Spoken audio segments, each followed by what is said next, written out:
સહયોગ પાસે આવેલી સોફિયા સ્કૂલમાં ડિજિટલ ઇન્ડિયા અંતર્ગત કાર્યક્રમ યોજવામાં આવ્યા હતા।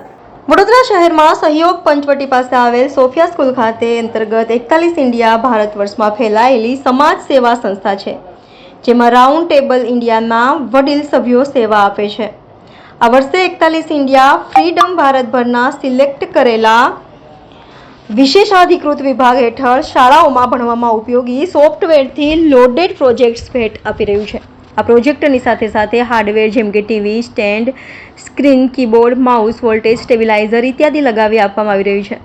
આ શૈક્ષણિક પ્રોગ્રામ ચલાવવા કોઈપણ જાતની ઇન્ટરનેટની જરૂર પડતી નથી। વડોદરા ખાતે પ્રોજેક્ટની ભેટ આપવા માટે 3 શાળાઓની પસંદગી કરવામાં આવેલ છે, જેમાં Sophia English medium school, Swami Laxminarayan Nagar, Gorwa, Vadodara 391310, Sharda English medium school, modern English medium સ્કૂલનો સમાવેશ થાય છે, જેમાં ખાસ ઉપસ્થિતિમાં area chairman 41 club Kumar Ruparelia તથા અનુનાથ મહેરા તથા વિક્રમ મોરકર તથા અન્ય માનવભાવોની ઉપસ્થિતિમાં કાર્યક્રમ યોજવામાં આવ્યો હતો। સોફિયા ઇંગ્લિશ મીડિયમ સ્કૂલમાં આજે 41 ઇન્ડિયા ભારત સંસ્થા દ્વારા ફ્રીડમ થ્રુ ડિજિટલ એડ્યુકેશન નામના પ્રોગ્રામમાં આજે તે લોકો અમને સોફ્ટવેર લોડેડ પ્રોજેક્ટર અર્પણ કરવાના છે, જેથી અમારા બાળકોને ડિજિટલ એડ્યુકેશન દ્વારા સારી રીતે એડ્યુકેશન મળી શકે।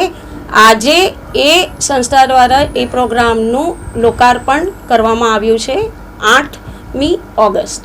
કેટલો ફાયદો રહેશે વિદ્યાર્થીઓ માટે? આનાથી બાળકોને એ ફાયદો રહેશે કે મોબાઈલનો ને ટેકનોલોજીનો જમાનો છે, એટલે જેટલું જોઈ એટલું એ લોકોને ઇઝીલી સારી રીતે શીખી શકે। એમાં ઓડિયો વિઝ્યુઅલ બધું જ છે, એટલે બુકના બદલે ટેકનોલોજી દ્વારા એ જોઈને સારી રીતે શીખી શકશે અને ભણી શકશે। શું નામ આપનું? બુલબુલ પંડિત।